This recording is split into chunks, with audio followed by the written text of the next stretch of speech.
Esta es la palabra de Dios para nosotros, hermanos. Sé que sois descendientes de Abraham, pero procuráis matarme, porque mi palabra no haya cabida en vosotros. Yo hablo lo que he visto cerca del Padre, y vosotros hacéis lo que habéis oído cerca de vuestro Padre. Respondieron y le dijeron: nuestro padre es Abraham. Jesús les dijo: si fueseis hijos de Abraham, las obras de Abraham haríais. Pero ahora procuráis matarme a mí, hombre que os he hablado la verdad, la cual he oído de Dios. No hizo esto Abraham. Vosotros hacéis las obras de vuestro padre. Entonces le dijeron: nosotros no somos nacidos de fornicación. Un padre tenemos, que es Dios. Jesús entonces les dijo: si vuestro padre fuese Dios, ciertamente me amaríais, porque yo de Dios he salido y he venido. Pues no he venido de mí mismo, sino que Él me envió. ¿Por qué no entendéis mi lenguaje? Porque no podéis escuchar mi palabra. Vosotros sois de vuestro padre el diablo, y los deseos de vuestro padre queréis hacer. Él ha sido homicida desde el principio, y no ha permanecido en la verdad, porque no hay verdad en él. Cuando habla mentira, de suyo habla, porque es mentiroso y padre de mentira. Y a mí, dice Jesús, y a mí, porque digo la verdad, no me creéis. ¿Quién de vosotros me redarguye de pecado? Pues si digo la verdad, ¿por qué vosotros no me creéis? El que es de Dios, las palabras de Dios oye.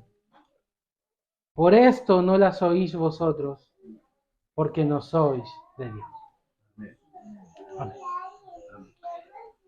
Pongamos especial atención, hermanos, en lo que dice Jesús cuando Él dice: mi palabra no haya cabida en vosotros. Y luego Él pregunta: ¿por qué no entendéis mi lenguaje? Porque no podéis escuchar mi palabra, le dice. Y nosotros estamos a punto de escuchar la palabra de Dios, hermanos. Y ahora en nuestra oración yo quiero que pensemos en esto.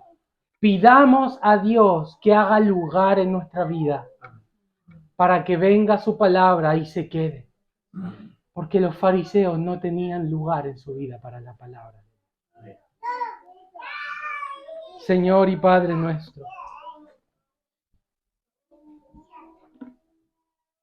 vácianos de nosotros mismos, Señor, para que tu palabra haya lugar en nuestras vidas. Para que tu palabra entre y permanezca en nuestros corazones, Señor. Cuánto peligro hay, Señor, de que tu palabra sea escuchada, pero que no haya lugar en nuestro corazón y salga tal como entró, Señor. Ayúdanos a escucharla, ayúdanos a atenderla, ayúdanos, Señor, a entenderla, porque solo tú puedes producir en nosotros que podamos entender y permanecer en tu palabra. Así que rogamos, Señor, la ayuda del Espíritu Santo, nuestro Consolador, para que Él, Señor, abra los ojos de nuestro entendimiento y nos dé un corazón para entender tu palabra, mi Señor. Te lo pedimos en el nombre de Jesús. Amén. Amén. Este pasaje muestra claramente, hermanos, cómo hay un peligro real de ser engañados por nosotros mismos. El peligro del autoengaño. Los judíos pensaban que eran de Dios. Los judíos pensaban que eran creyentes. Los judíos pensaban que estaban bien. Pero Jesús les demuestra que no era así, que no era como ellos pensaban, sino que ellos estaban autoengañados, tenían falsa seguridad. Y el Señor les demuestra que ellos no pertenecen a Dios por medio de decirle cuáles son los rasgos de un verdadero hijo de Dios. Como dice el dicho popular, de tal palo, tal astilla. Los hijos se parecen al padre, ¿o no? Y el Señor entonces va a ir a mirar cuáles son los rasgos y le va a revelar a estos judíos cuáles son los rasgos que en ellos hay para decirle, a ver, ¿a qué padre te pareces? Llegando a una de las conclusiones más horrendas que nosotros encontramos en la Biblia, al decirle a estos hombres que eran hijos del diablo. Hermanos, este es Jesús de Nazaret. Ayer en el aniversario había un tríptico con la imagen de un hombre súper guapo y decía, conoce a Jesús. Ese no es Jesús de Nazaret, hermano. Este es Jesús de Nazaret. Así habla Jesús de Nazaret. En mi oración que podamos escuchar su palabra y podamos también aplicarla a nuestra vida. Los judíos tenían un problema fundamental con el mensaje que Jesús traía.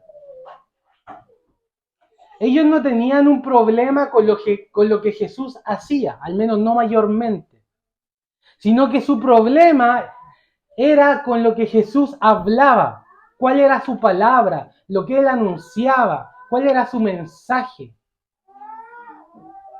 Ellos, cuando escuchaban a Jesús hablar, ellos ardían de cólera, se enojaban, se les subía la temperatura como una olla a presión que le sale el humo. No podían soportar escucharlo hablar.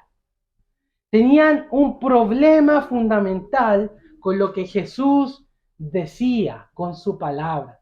Y esto nosotros lo hemos reflejado con las preguntas que ellos hacen. Por ejemplo, en el mismo capítulo 8, ellos preguntan, ¿acaso se matará a sí mismo? Versículo 22, versículo 25, ¿tú quién eres? Versículo 33, ¿cómo dices seréis libres? Ellos estaban totalmente ciegos a lo que Jesús decía y además lo que Jesús decía producía en ellos mucha apatía, mucha aversión. ¿Te has encontrado alguna vez con una persona que es difícil de escuchar? Bueno, así era Jesús para los fariseos. Pero no era porque Jesús era difícil de escuchar, era porque su mensaje, su palabra, los confrontaba directamente. Y ellos no la podían aceptar. Entonces, ¿qué hacían los judíos? Los judíos comenzaron a idear matar a Jesús. Y la idea de asesinar a Jesús es algo muy común en el Evangelio de Juan, que gobierna la mente de los judíos. Juan repetidamente nos está diciendo que los judíos quieren matar a Jesús.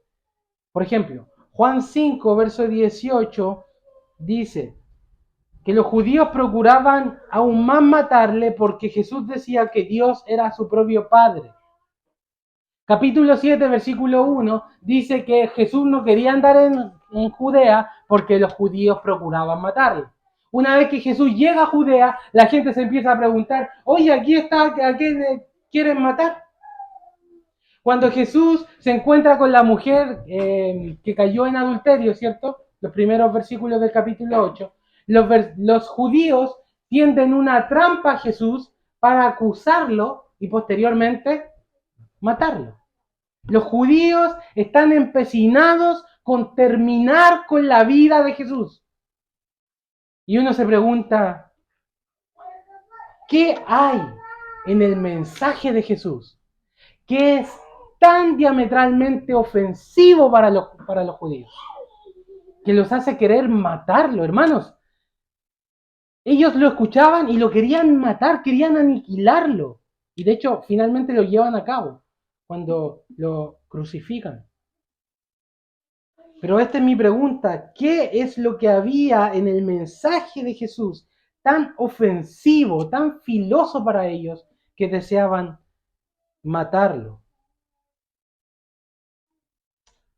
El mensaje de Jesús, como dije, confrontaba la forma en cómo los judíos vivían y pensaban. El mensaje de Jesús era completamente opuesto a cómo los judíos veían la vida. Ellos, los judíos, vivían como religiosos o moralistas. ¿Qué significa esto? Que ellos intentaban, por medio de su comportamiento, alcanzar el favor de Dios. Ellos decían: me tengo que portar bien para que Dios me acepte. Tengo que cumplir los mandamientos de Dios para que Él me salve. Entonces ellos se esforzaban por cumplir los mandamientos de Dios. Pero yo le hago una pregunta: ¿alguien puede de todo corazón cumplir los mandamientos de Dios? Partiendo por el mandamiento que dice: amarás al Señor tu Dios con todo tu corazón, con toda tu alma y con todas tus fuerzas. Ellos no podían. Entonces, ¿qué hacían? Ellos trataban de disfrazar una obediencia externa. Ellos ponían mucho énfasis a la forma de vestirse, a la forma de comportarse públicamente. Y Jesús trata a los fariseos como: ¿alguna vez has tenido loza sucia? Obviamente sí. ¿Quién de acá lava su loza solo por fuera? Imagínate un vaso sucio, limpiado solo por fuera, y tú lo pones en tu estante. ¿Tiene sentido eso? No tiene sentido. ¿Por qué? Porque está sucio por dentro, ¿cierto? Entonces, ¿qué hacían los fariseos? Ellos limpiaban lo exterior de sus vidas, la forma en cómo ellos se comportaban públicamente, la forma en cómo ellos se vestían, lo que hacían cuando otros los estaban mirando. Pero por dentro estaban sucios. Jesús los trata de sepulcros blanqueados. Una tumba blanquita de mármol, pero ¿qué hay dentro de esa tumba? Muerte, huesos secos. Así es como el Señor se dirige a los fariseos. Era gente que trataba de disfrazar un comportamiento, pero que por dentro era gente realmente malvada. Aunque por fuera eran moralistas. Entonces, ellos buscaban automejorarse a través de su comportamiento y estaban profundamente enraizados en su raza, de que ellos eran realmente judíos. Y yo te pregunto, ¿qué es lo que pasa con las personas que basan su vida en su desempeño? ¿Cómo ellos tratan a los demás? ¿Cómo las personas que se creen buenas tratan a los demás? Ellos tratan a los demás con una superioridad moral. Siempre ven a los demás como que son menos que ellos. Siempre están juzgando a los demás. Vea usted la vida de los fariseos. Ellos constantemente están juzgando lo que otros hacen. ¿Pero por qué ellos hacen eso? Porque ellos creen ser buenos. ¿Qué hay detrás del chisme cuando hablamos mal de una persona? Yo no soy como él. Por eso nos agrada tanto hablar mal de otra gente. Porque lo que esconde eso es: yo no soy así. Y así eran los fariseos. Estaban llenos de orgullo y ellos despreciaban a la gente que no era de su raza y que no se comportaba como ellos. De hecho, en el mismo capítulo 7, los fariseos tratan a la gente como gente maldita. En el mismo capítulo 8, más adelante, le dicen a Jesús: ¿no decimos bien que tú eres samaritano? ¿Y qué tiene ser samaritano? ¿Hay algo de malo en eso? Para los judíos sí. Entonces ellos tenían una confianza en su raza y en su comportamiento. Estaban tan aferrados a eso que no podían soltarlo. Y aquí viene por qué ellos odiaban a Jesús. Porque el mensaje de Jesús, hermanos, es un escándalo para los moralistas. Porque Jesús viene a decirnos, tú estás muerto en delitos y pecados. Porque Jesús viene a decirnos, estás perdido. Jesús viene a decirnos, no importa cuánto laves el vaso por fuera, por dentro sigues podrido. Y el mensaje de Jesús es súper ofensivo para el orgullo humano. El mensaje del Evangelio es un azote para nuestro humanismo, para creer que nosotros somos buenos y suficientes. Jesús nos revela quién realmente somos y hay solo dos alternativas, hermano. O tú dices, yo no soy así, o te rindes ante Él y dices, necesito ayuda. Pero el mensaje del Evangelio nunca se trata de algo que nosotros hagamos. El Evangelio no es algo que nosotros hacemos, es algo que fue hecho por nosotros, por alguien más. El Evangelio anuncia que nosotros estamos tan perdidos, tan miserables, tan en el polvo, que necesitamos que venga alguien más a salvarnos. El Evangelio nos dice que nosotros no podemos, como dicen las instrucciones de nuestros muebles, hacerlo por nosotros mismos. Nos dice que estamos perdidos. ¿Y saben por qué eso es ofensivo para una persona religiosa? Porque la persona religiosa no piensa así. La persona religiosa piensa, yo puedo hacerlo por mí mismo. Yo puedo guardar los mandamientos. Yo puedo portarme lo suficientemente bien. Si voy los suficientes domingos a la iglesia, entonces Dios me va a aceptar. Pero Jesús dice, no, estamos perdidos. Y todo en el mensaje de Cristo, en el Evangelio de Juan, ¿de qué se trata? ¿De qué se ha tratado Juan capítulos 1 al 8, lo que hemos visto? Él está continuamente diciendo, yo soy, ¿cierto? Yo soy el pan, yo soy el agua, yo soy la luz. ¿Qué significa eso? Tú necesitas de mí. Pero los fariseos, ¿qué decían? No, pues nosotros no necesitamos de ti, si nosotros podemos hacerlo por nosotros mismos. Entonces el mensaje de Jesús se trata solo acerca de quién es Él y lo que Él vino a hacer por nosotros. Su mensaje, Él dice cosas, recién lo vimos en el sermón antepasado, cuando vimos acerca de la libertad. Él le dijo a los judíos, todo el que practica el pecado es esclavo del pecado. ¿Y quién es el único que nos puede liberar de la esclavitud? Versículo 36. Si el Hijo os libertare, seréis verdaderamente libres. Eso es tremendamente ofensivo, hermanos. Porque Jesús está diciendo, eres un esclavo. Y solo yo te puedo liberar. Entonces hay dos opciones. Cuando a nosotros nos dice Jesús, eres un esclavo. O dices, yo no soy un esclavo, como lo hicieron los judíos. Nosotros nunca hemos sido esclavos de nadie. O dices, Señor, tienes razón. Señor, he vivido toda mi vida en oscuridad y necesito que tú me libertes. ¿Se dan cuenta? Entonces el mensaje del Evangelio es completamente opuesto a la autojusticia, al orgullo, al moralismo, a la religiosidad, a tratar de alcanzar el favor de Dios por medio de lo que nosotros hagamos. Puedes o bien rendirte a Jesús y decirle, Señor, estoy tan hambriento y soy tan miserable, necesito del pan de vida. Puedes decirle al Señor, Señor, he buscado por tantas cisternas rotas el agua, la satisfacción de mi alma. No la he encontrado y sigo tan sediento. Pero Jesús dijo, si alguno tiene sed, venga a mí y beba. y decirle, Señor, vengo a ti para encontrar la satisfacción, el agua de vida eterna en mi vida.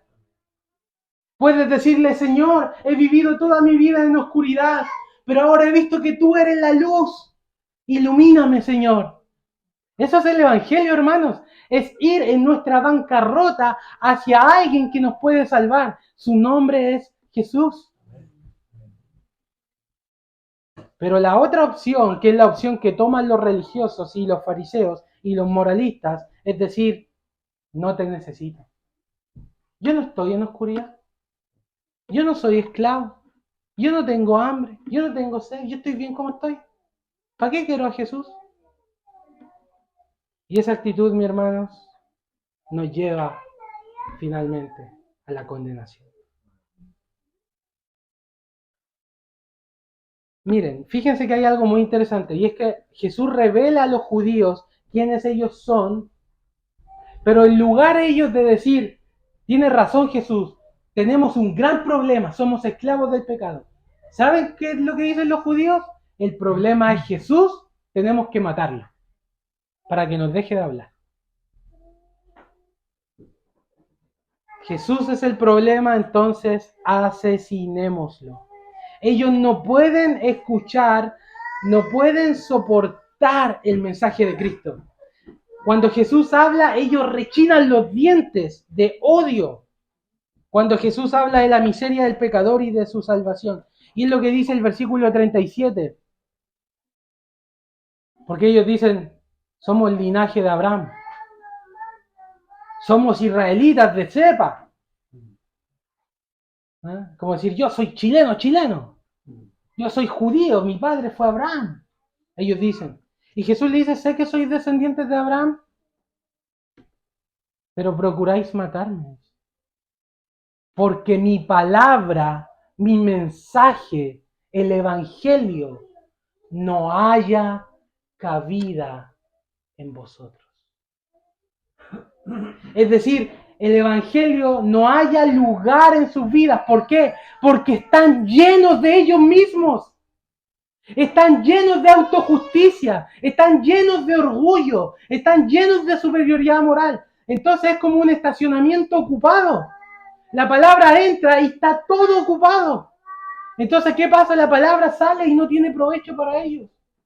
No haya lugar en ellos porque ellos están llenos de sí mismos. El trono de su corazón está habitado por ellos mismos. Entonces Jesús no puede venir a ser rey en esa vida porque estamos llenos de nosotros mismos. La palabra no haya lugar porque el hombre está embebido de su autojusticia, autoconfianza, poniendo su identidad en otras cosas que no son Jesús. La vida de los fariseos giraba en torno a su raza, a su comportamiento, a su vestido. Yo te pregunto, ¿en torno a qué gira tu vida?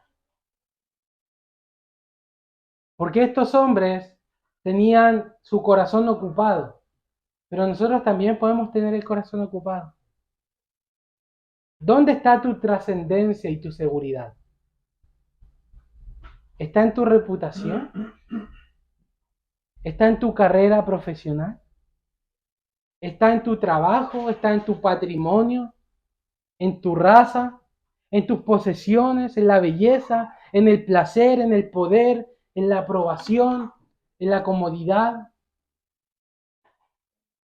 ¿Alrededor de qué gira tu vida? Cuando tú descubras alrededor de qué gira tu vida, vas a encontrar lo que es tu Dios. Y Jesús le dice a los fariseos, mi palabra no haya cabida en ustedes, porque está todo ocupado dentro. Entonces yo pregunto, hermanos, con mucha sinceridad, a mi vida y a las suyas, ¿qué hay en tu corazón? ¿Qué es lo que ocupa tu identidad? ¿Cuál es la base de quién tú eres? Porque si la base de lo que tú eres no se llama Jesús, Eso significa que cada vez que Jesús te hable, ¿qué va a pasar con la palabra? Va a entrar, no va allá al lugar y luego no va a producir fruto, no va a producir cambio, no va a producir nada, porque seguimos llenos de nosotros mismos. Es por esto que Jesús nos confronta en las áreas más sensibles de nuestra identidad y nuestra vida. Él llega al fondo de lo que somos y nos dice, dámelo, dame eso, es mío, me pertenece. Yo tengo que ser tu rey, no tu trabajo. Yo tengo que ser tu rey, no tu familia, no tus hijos. Yo tengo que ser tu rey, no tu dinero. Abandónate a ti mismo y encontrarás realmente quién tú eres cuando me conozcas a mí. El que deje su vida, la hallará. Y esto es, hermanos, lo que Jesús hace con los fariseos. Él derrumba toda su autoconfianza. Este es un pasaje que vemos. ¿Alguna vez has visto el derrumbe de una casa? Este pasaje es eso. Es Jesús a través de sus palabras derrumbando todas las confianzas que tenían los fariseos. Y así Él también lo hace con nuestra vida. Él viene con un tremendo martillo y empieza a derrumbar todo lo que nosotros creemos que está fundamentado en nuestra vida, para decirnos que no es por ahí el camino. Entonces, ¿cómo Él va a hacer este derrumbe? Lo va a hacer a través de probar por los rasgos de quién ellos son verdaderamente hijos, a quién ellos pertenecen. Porque ellos dicen somos hijos de Abraham, ¿cierto? Ellos dicen somos hijos de Dios. Pero un hijo se parece a su papá. Usted ve a mis dos hijos, y ya varios de ustedes me lo han dicho. Oiga, hermano Cristian, es una fotocopia suya. Sería muy raro que un hijo mío y de mi esposa saliera blanco, rubio y con los ojos calipsos. Ustedes mirarían a ese niño y dirían, algo no cuadra. Esto es justamente lo que Jesús busca hacer con los fariseos. Él empieza a hablar de los rasgos de los hijos. ¿Cuáles son las características de un verdadero hijo de Dios? ¿Y cuáles son las características que los fariseos están demostrando?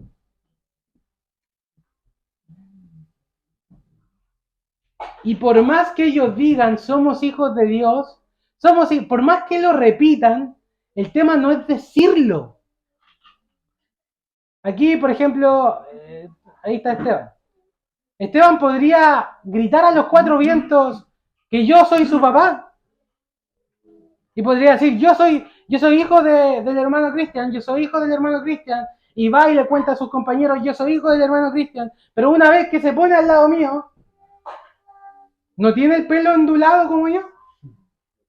¿No es de mi mismo color de piel? Sus rasgos son diferentes a los míos. ¿Por qué? Porque no es mi hijo. Entonces los rasgos de un hijo revelan a quién pertenecen. Y ese es el punto de todo. Ellos dicen, somos hijos de Abraham, somos hijos de Dios. Y Jesús le dice en dos oportunidades, versículos 38 y 41, les dice, ustedes hacen las obras de su padre. Y ahí es donde ellos dicen, sí, pues nuestro padre es Abraham. No. Sí, pues nuestro padre es Dios. No. Y el pasaje es interesante porque Jesús no les revela de inmediato de quiénes ellos son hijos. Como que les dice, ustedes hacen lo mismo que su papá. Adivinen quién es. Abraham. No. Ustedes hacen lo mismo que su papá. Adivinen quién es. Dios. No. Y finalmente en el versículo 44 él revela de quiénes son hijos. La fisonomía es una evidencia de a quién pertenecemos. Y aquí están las pruebas de Jesús. Este es como un test de ADN. ¿Ya? Aquí está el test de ADN. Los judíos quieren matar a Jesús, un hombre que habla la verdad. Abraham no hizo eso.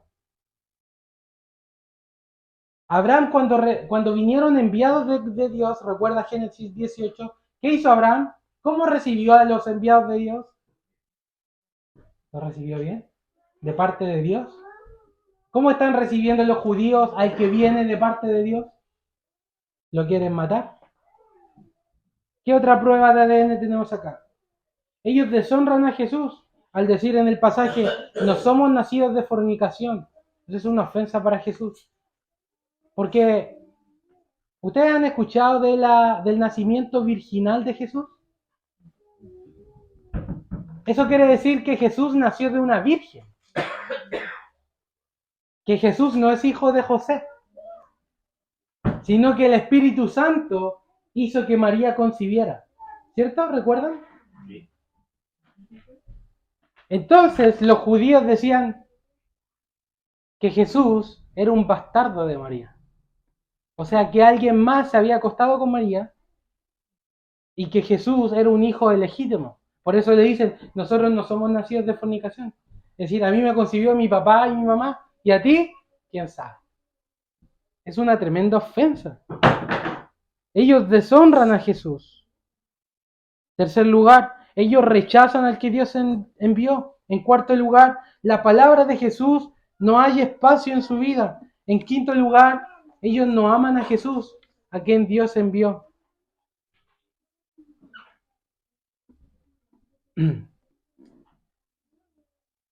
Pero ellos siguen gritando a cuatro vientos que son hijos de Abraham y que son hijos de Dios. Pero Jesús les dice, Abraham no era un asesino. Y ustedes sí lo son, porque me quieren matar a mí. Abraham recibió a los enviados de Dios. Ustedes quieren matar al que Dios ha enviado. Abraham creyó a Dios y le fue contado por justicia. Ustedes no creen mis palabras. Abraham obedeció a Dios y ustedes no obedecen a Dios. Entonces, ¿quiénes son realmente los hijos de Abraham? Esto nos lo muestra la Escritura. Gálatas 3:7 lo leímos. Sabed, por tanto, que los que son de fe, estos son hijos de Abraham. Y el versículo 29 dice, y si vosotros sois de Cristo, ciertamente linaje de Abraham sois y herederos según la promesa. Porque Abraham esperaba la venida de Cristo. Versículo 56 del capítulo 8. Abraham vuestro padre se gozó de que había de ver mi día. Abraham esperaba que Jesús viniera. Y él quería encontrarse con él. Entonces, ¿cómo puede un hijo de Abraham querer matar a aquel que Abraham esperaba? Por eso Jesús le dice, ustedes no son hijos de Abraham. Los verdaderos hijos de Abraham son los que creen en Cristo. No necesitas ser judío. No necesitas ser un descendiente de Neftalí y tener un apellido Wisserman. Porque si tú crees en Jesucristo, eres un hijo de Abraham por la fe. Porque la misma fe que tuvo Abraham la puedes tener tú. No basta con tener la sangre de Abraham en las venas, sino la fe de Abraham en el corazón. La fe. Y esto es especialmente relevante para los hijos de los cristianos. Porque no basta que tu papá sea cristiano. No basta que tu mamá sea cristiana. No basta que sangre de cristianos corra por tus venas. No es por tema de raza, hermanos, y no es por tema cosanguíneo, sino que es por la fe.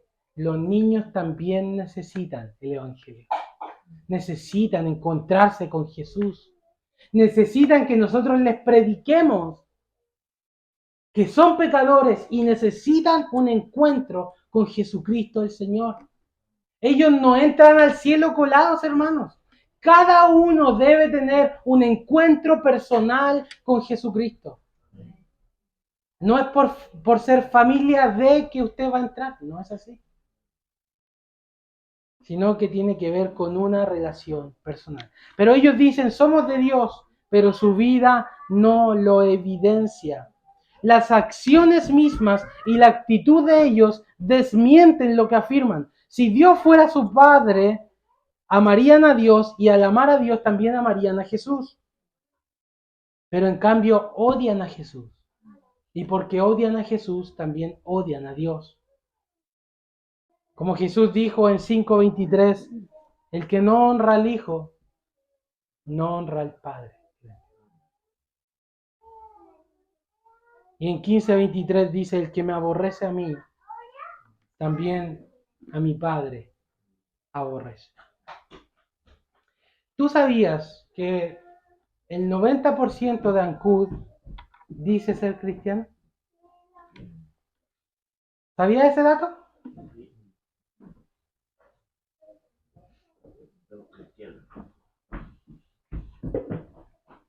Esta es una comuna de gente que dice ser cristiano.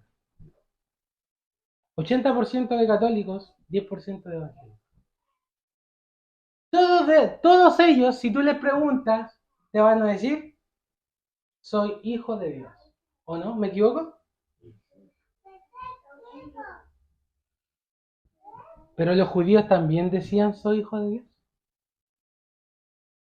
Ese no es el punto. No es el punto decir, soy hijo de Dios. La pregunta es, ¿te parece?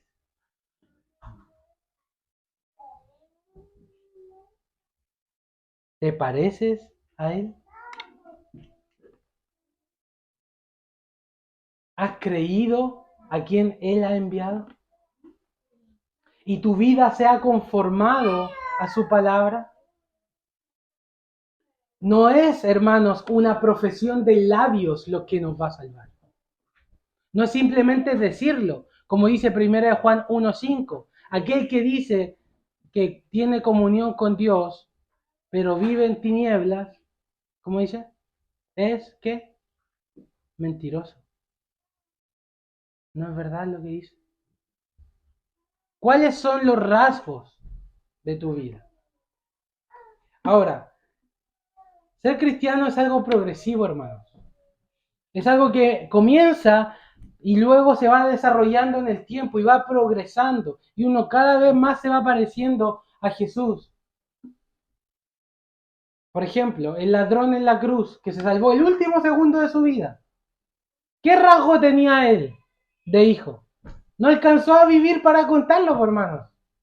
Si murió ahí en la cruz, pero porque él creyó en Jesucristo, fue al paraíso. ¿Cuántas buenas obras hizo el ladrón de la cruz? 0. ¿Se bautizó el ladrón de la cruz? Pero fue al cielo. ¿Por qué? Porque creyó a quien Dios envió.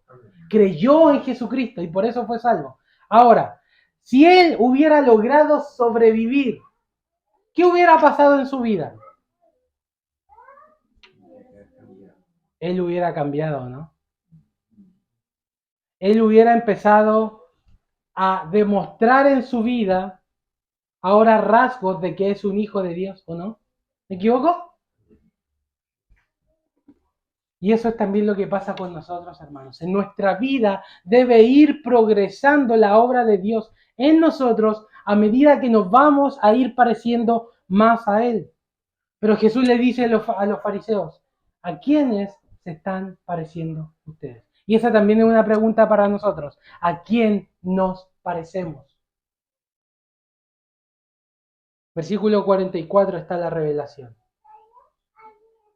Vosotros sois de vuestro padre el diablo, y los deseos de vuestro padre queréis hacer. Aquí se cae la cortina y se revela quiénes eran realmente estas personas. Y también se cae la cortina para nosotros, para ver quiénes nosotros somos realmente.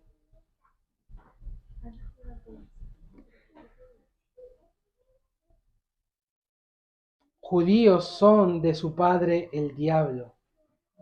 ¿Han leído en alguna parte de los evangelios cuando les dicen a los judíos generación de víboras? ¿Saben qué significa eso? ¿Quién representa a la serpiente en la Biblia? ¿Y qué es ser una generación de víboras? Son descendientes de Satanás, eso le está diciendo. Generación de víboras, y aquí le dice claramente, vuestro padre es el diablo. ¿Por qué? Porque tienen, y Jesús le dice, aquí está el test de ADN, ustedes tienen los mismos deseos que el diablo tiene. Como dice el versículo 44. Él, o sea, el diablo, ha sido homicida desde el principio y no ha permanecido en la verdad, porque no hay verdad en él. Cuando habla mentira, de suyo habla, porque es mentiroso y padre de mentira. Él es homicida desde el principio. Hermanos, por causa de Satanás, toda la raza humana cayó. Estamos en este estado como estamos porque Satanás nos tentó y caímos. Él fue el autor del pecado. Satanás nos tentó y hizo que nosotros cayéramos en desobediencia a Dios. Y por causa de lo que Satanás hizo, ahora todos nosotros estamos destinados a morir. Tú y yo, hermano, vamos a morir. Tenemos fecha de caducidad. Nuestros hijos van a morir, nuestras esposas van a morir, nuestros padres van a morir. ¿Y saben por qué se pasó eso? Porque Satanás es un homicida. Él quería que nosotros muriéramos. Él quería asesinar a la raza humana. Y Jesús le está diciendo, Satanás es un homicida. ¿Y ustedes qué quieren hacer conmigo? Quieren matarme. Al igual que Satanás, los mismos deseos que había en Satanás, había también en los judíos. ¿Recuerden el sermón anterior de Efesios 2, que yo prediqué acerca del versículo 2, que dice que aquellos que están sin Cristo andan conforme a la corriente de este mundo, ¿recuerdan? Y luego dice conforme al príncipe de la potestad del aire, ese es Satanás, y luego dice el espíritu que opera en los hijos de desobediencia. En otras palabras, esto es exactamente lo mismo. Los deseos de Satanás habitan en los que están sin Cristo. Satanás ama el pecado. ¿Tú amas el pecado? Satanás ama la mentira. Ama su propia gloria. Satanás lo que quería era bajar del trono a Dios y ponerse él mismo. Y ese deseo él lo implantó en la raza humana. Y ahora todos nosotros, los que antes estábamos muertos en delitos y pecados, en ese tiempo queríamos ser nuestro propio Dios.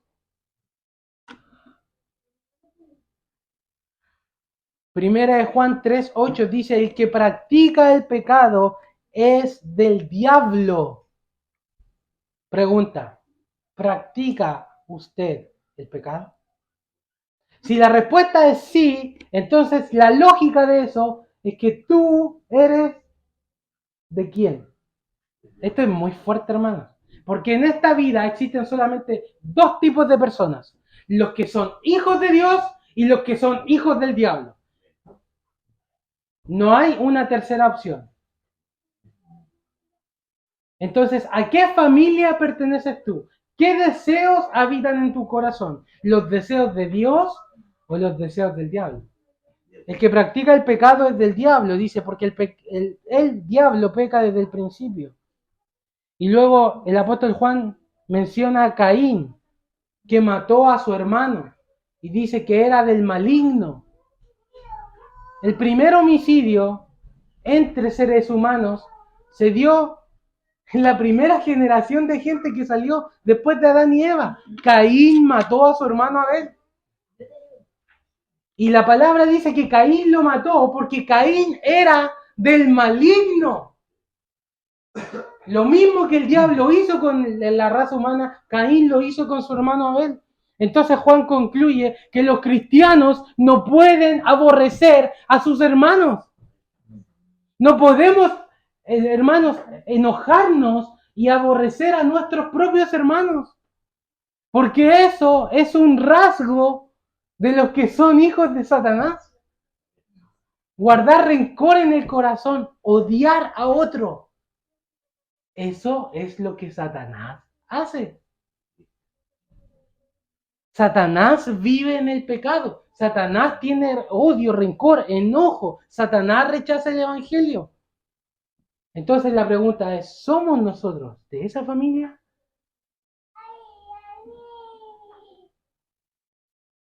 Entonces, esto, hermanos, nos lleva a una autoexaminación de nuestra propia vida para ver qué rasgos hay en nuestra vida e identificar en qué reino estamos parados. Jesús le dice a los fariseos que ellos están en el reino de las tinieblas. Y por tanto aquí hay un llamado al arrepentimiento, hermanos. A dejar y abandonar nuestra pasada manera de vivir.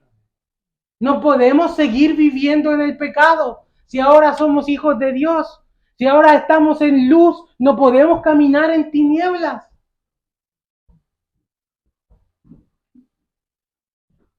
¿Cuáles son las marcas de un hijo de Dios? En primer lugar, cree en Jesús. Reconoce cuán miserable y necesitado es y ve en Jesús su único Salvador. Acepta, cree y recibe el mensaje del Evangelio. Le dice a Jesús, tú eres mi pan, tú eres mi agua, tú eres mi luz y consecuentemente ama a Jesús. ¿Amas a Jesús? Con todo tu corazón. Es para ti él tu marido, es para ti tu gran amor, es para ti tu Salvador, tu Señor. O Jesús es alguien más, simplemente. Jesús le dice a los fariseos, si ustedes fueran hijos de Dios, me amarían a mí, porque yo salí de Dios. El amor hacia Jesús es una marca de un verdadero hijo de Dios. Y el Señor nos dijo, si me amáis, guardad mis mandamientos. Otra marca de un verdadero hijo de Dios es que ama a sus hermanos. El apóstol Juan dice que el que aborrece a su hermano es un homicida. Nuestra relación con nuestro prójimo ahora ha cambiado. Ya no guardamos rencor en nuestro corazón. Somos capaces de perdonar a otros porque Dios nos ha perdonado a nosotros. ¿Cómo es tu relación con tu prójimo? ¿Albergas deseos de venganza en tu corazón? ¿Hay enojo en tu corazón? ¿Hay odio en tu corazón? ¿Hay rencor en tu corazón?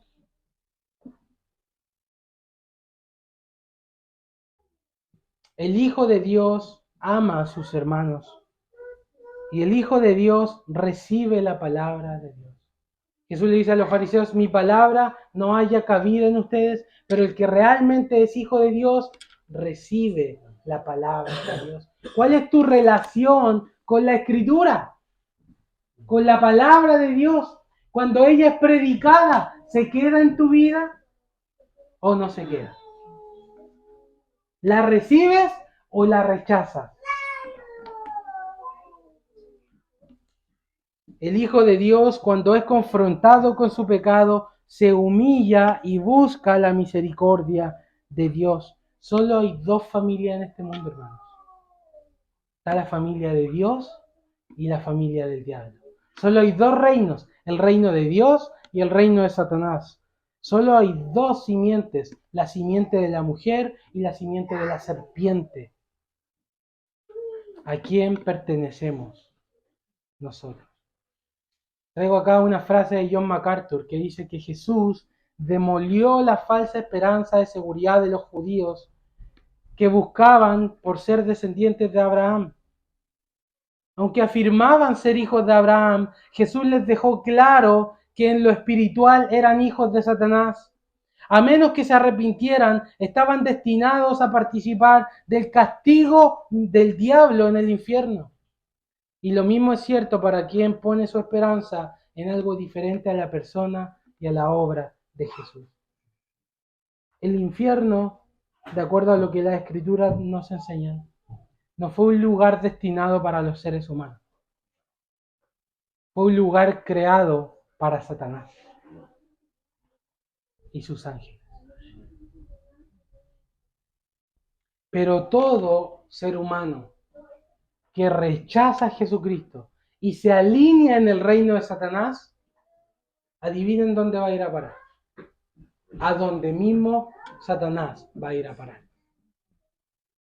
Porque si nosotros nos aliamos con Satanás en esta vida, estaremos con él por toda la eternidad, hermanos. Lo que me gusta de esta frase de MacArthur es que él dice que Jesús demolió la falsa esperanza de los judíos. La demolió, la hizo pedazos. Y él hace lo mismo con nosotros hoy. Él demuele nuestras falsas esperanzas para que nosotros pongamos toda nuestra confianza solamente en Jesús, solamente en Él. No en nuestro comportamiento, no en cómo nos vestimos, no en lo que hacemos, sino solo en Jesucristo. Jesús es el Hijo de Dios. Dice este pasaje que Jesús ha visto al Padre. Jesús es el único que ha visto al Padre. ¿Y saben por qué Jesús ha visto al Padre? Porque Jesús es Dios. En el principio era el Verbo y el Verbo estaba con Dios y el Verbo era Dios. Versículo 14, y el Verbo se manifestó y fue hecho carne y habitó entre nosotros. Jesús vio a Dios. Jesucristo oyó lo que Dios dijo y dice, de Dios he salido y Él me envió. Así que mira esta persona gloriosa que está hablando acá, Él viene directamente del cielo. Jesús no es una persona cualquiera, Él es Dios encarnado. Emmanuel, Dios con nosotros. Y dice, lo que yo hablo es verdad, no como el diablo que habla mentira. Recuerda que el diablo utilizó la mentira para hacer pecar al hombre. Con que Dios os ha dicho no comáis del árbol. Puso en duda la palabra de Dios. ¿Y qué hizo el diablo? Hizo caer a Eva, diciéndole que Dios estaba mintiendo. Cuando Dios dijo, ¿moriréis? El diablo dijo, no, no es cierto, no van a morir. Mintió, pervirtió la palabra de Dios. En cambio, Jesús habla la verdad. Lo que Él habla es verdad. Lo que Él habla es para nuestro bien. Versículo 47 dice, el que es de Dios, las palabras de Dios oye, y por esto no las oís vosotros, porque no sois de Dios, le dice a los fariseos. Entonces nuestra respuesta a la palabra de Dios es una manifestación, es un rasgo de a quién pertenecemos. Si nosotros recibimos la palabra de Dios, es porque somos de Dios. Si nosotros rechazamos la palabra de Dios, es porque no somos de Dios. Finalmente quiero hablarte de Jesús como el santo y perfecto. Versículo 46 dice, ¿quién de vosotros me redarguye de pecado? Pues si digo la verdad, ¿por qué no me creéis? Y esta pregunta yo hago a cada uno de nosotros. Si Jesús habla la verdad, si Jesús es santo, si Jesús no es mentiroso, si Jesús es perfecto y sin mancha, ¿por qué no le vamos a creer? ¿Por qué lo vamos a rechazar? Tienes una persona íntegra, perfecta, gloriosa, que levanta muertos, cura ciegos, da vida a los que no tienen vida. ¿Vas a creer en Él o lo vas a rechazar? ¿Vas a ser un hijo de Abraham? Confía en Él, solamente en Jesús. Porque aquel que no tuvo pecado, ¿quién me redarguye de pecado? Le dice en otra palabra, ¿qué puede decir de mí que tengo algún pecado? Nadie respondió. Porque Jesús es santo, es perfecto. Pero el que no tenía pecado, por nosotros fue hecho pecado.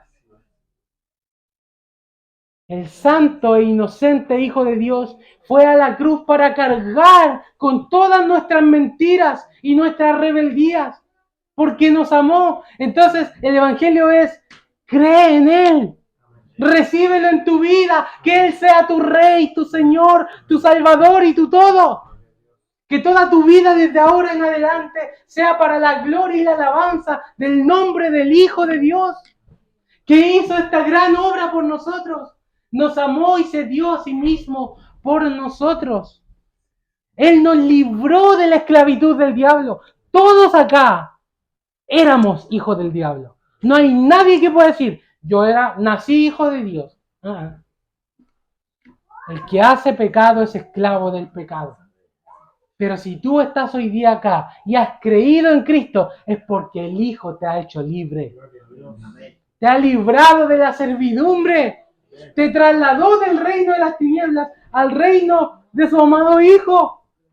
¿Y por qué Él hizo esa gran obra? Porque es rico en misericordia, por su gran amor con que nos amó, aún estando nosotros muertos en pecados, esclavos de Satanás, miembros de su reino. Teníamos membresía, hermanos, en el reino de Satanás. Pero Jesús cortó las cadenas porque nos amó, porque te amó directamente a ti y vino a hacer esta gran obra por nosotros.